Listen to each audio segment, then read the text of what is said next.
Okay, so there have been some reoccurring questions on some of the videos, especially the laundry video. Turns out not folding is not okay with a lot of you, but that's okay. Let's talk a little bit more about that, as well as some other questions that have come up over the last few videos.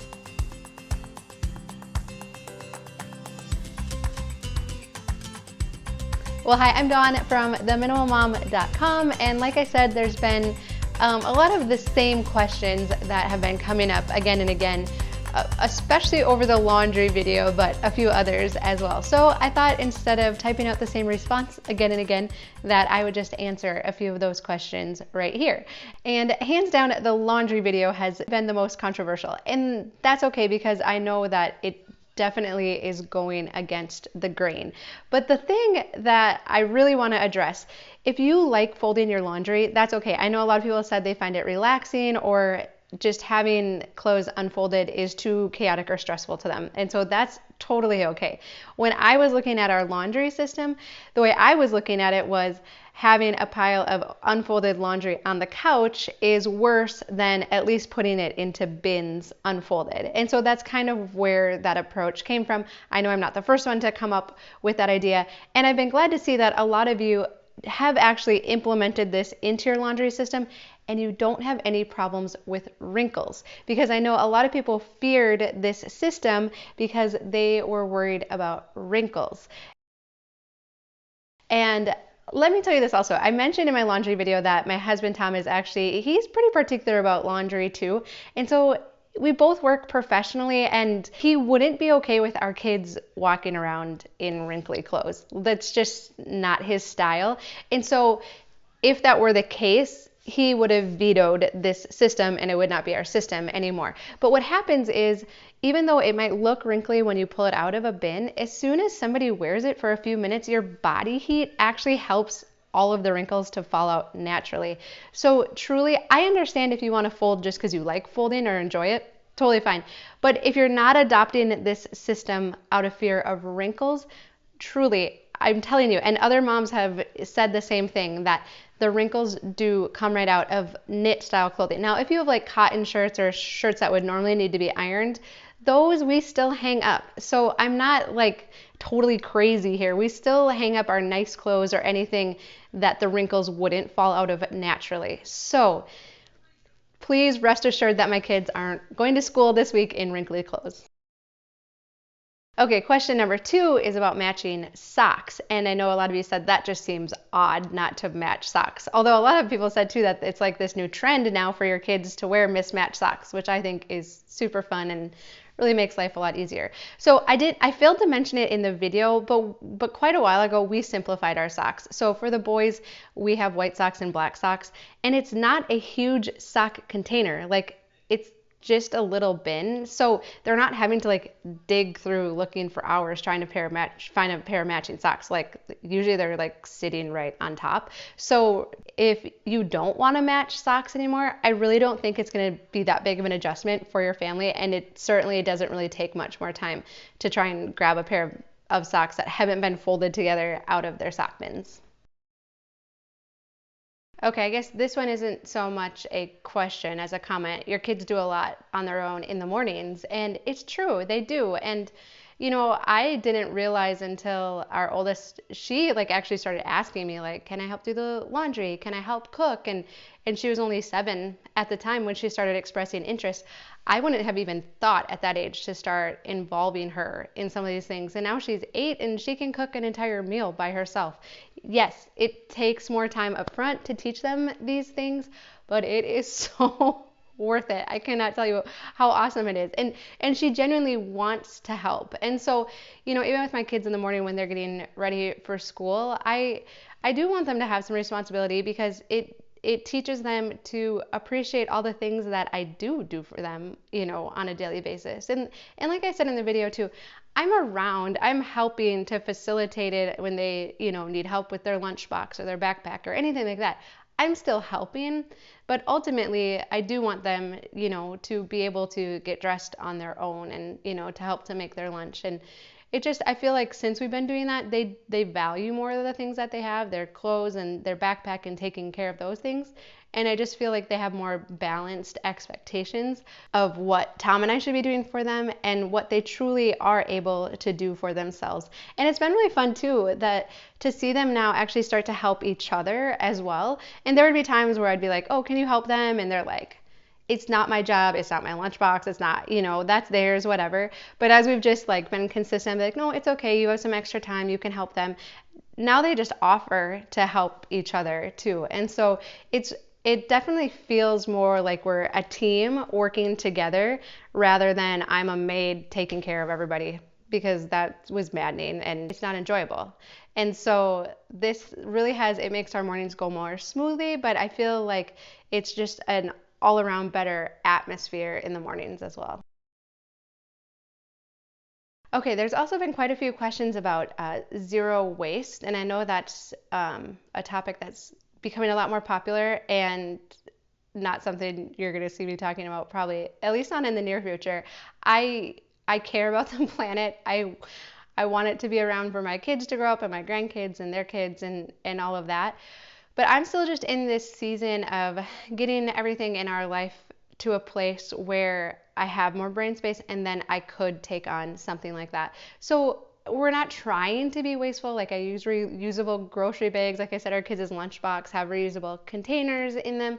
Certainly, like I want to do what I can in this season right now, but I'm just not to a point yet, where I can really delve into it. So I do still work. Tom and I sell real estate, and then with our 4 kids and 30 chickens and all of that. And so I do want to get to a point where we do focus on it more, but as of right now, that's just not my focus, and that's okay. Homeschooling, yeah. So, when our oldest first went to school, I'm like, I'm not the type of person who could homeschool. It's just not my personality type. I'm not a natural teacher. And the thought of teaching young kids how to read or learn math or those kinds of things was honestly horrifying to me. And so then it was okay. It was fine when we sent our oldest to school and then even our second. But what's been interesting now, as now our third went this year and he's in kindergarten, is we had an awesome summer and it was so much fun. And we actually did incorporate some writing and learning letters and numbers and reading, because I felt like our 2 middle ones were just needing a little help in those areas. And we had so much fun with it. And now I'm starting to feel like almost a little bit jealous of the time that their teachers get with them, because I feel like they get the best part of their day. And so as we look towards the future, I do imagine that we will transition to homeschooling at some point. And it's not because I think I could do a better job than their teachers, because I don't. I'm not professionally trained in that. But I think because it would just be me with them and the ratio of adult to student is much lower, that I could help to tailor their educational experience to better fit how they learn. And so that would be one of my main motivations. And then also just so we could have more flexibility as a family, because we do hope to do more traveling and different things like that down the road. And like I said, because I actually enjoy spending time with them now. Was your husband on board? So Tom actually grew up in a really clean house. Like his mom did such a great job. Okay, my mom's watching now. This is not me putting down our house growing up, Mom, so don't even think about that. But he just grew up in a really neat house. But also I've noticed too that he just is more calm at home and can focus better when the house is neat. And that's fine. That's just kind of how he's wired. And actually probably most of us are wired that way. But anyways, and so, but here's what I did. I didn't tell him right away, like, hey, I want to become a minimalist. I was just like, I think we should simplify things. And he's like, okay.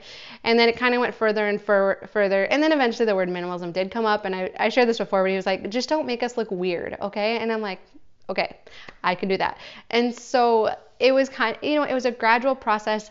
I didn't touch any of his stuff. Like I was worried about the kids' toys in their bedrooms and their clothes in the kitchen. And so his stuff was all in the garage mostly. And, besides some maybe extra clothes that he had from like high school in our closet. But other than that, he didn't actually have a ton of stuff in the house, which was pretty much my domain. And so it really wasn't a big deal. So I am grateful for that. But if your spouse isn't on board, just control the areas that you can control and let them experience it. Let them see what it feels like to have certain areas simplified. I've said this before, it's very hard to change people, but the best way to win them over isn't by telling them stuff, it's just to kind of show them, give them their space and their time. And I have heard other comments from some of you that I've shared too, that eventually your spouses that maybe weren't on board in the beginning did come around. So just stay steady with your process, controlling what you can, and you might be really surprised at how they do come along. How do I get my kids on board with minimalism? So this comes up a lot, especially when we're talking about toys and different things, because sometimes it feels like, oh, my kids are so attached to their stuff, and I'm worried about it now because I kind of want to save them from just how much work it is and the stress of having to declutter your house later on. But what I think the number one thing you can do is model it to them, because it's just something that has to be experienced. And you're probably finding that too in your own house, that once you experience it, you don't really want to go back, and so just model it to your kids. Don't talk about it. Don't be a clanging cymbal in their ears. Just keep modeling it to them, and they're going to learn, whether they decide to do it now or it's a tool and a skill that they have in their pocket for down the road. Don't worry about that. You just do what you can do, and they're going to pick up on it. Okay, so the toy series, what to do if your child seems especially sentimental and attached to their toys. And some parents said they will notice. If I get rid of a toy, they will notice. So what's interesting about that, a lot of times I think being sentimental can also kind of be used interchangeably with does not like change. And that's okay. In some like personality assessments, there's something called like traditional. Like my sister is this. She does not like change. Don't change our Christmas routine. She doesn't like going to my parents' house and seeing that things have been moved around. Like having those constants in their life is just kind of what grounds them and helps them to feel like everything's okay. And so people are wired differently. It was very easy for me to get rid of stuff. My sister's not. I'm the one that's like, hey, let's go to a cabin for Christmas. And she's like, what is wrong with your head? And so we just have to recognize that we're different. So it might seem like they're sentimentally attached, but what it might actually be is that they just don't like change. And so I do have this video on the 3 different ways to get your kids excited. And I truly believe that if you actually try these, like especially if you buy the toys from your kids, you might be surprised how easily they part with them. So another question that's been popping up is, how did you get into making videos? And so I said that, I started my blog a few years ago when we, took on our minimalist lifestyle, but I never actually felt like I could really articulate well what it was that I was trying to get across. And so I think there's some bloggers, like certainly Joshua Becker, the Minimalist, they write so beautifully and eloquently, and by the end of every article you want to get rid of all your stuff, right? It's really inspiring. And I always felt when I was typing out a blog post that I could never quite get across what it was that I was trying to say.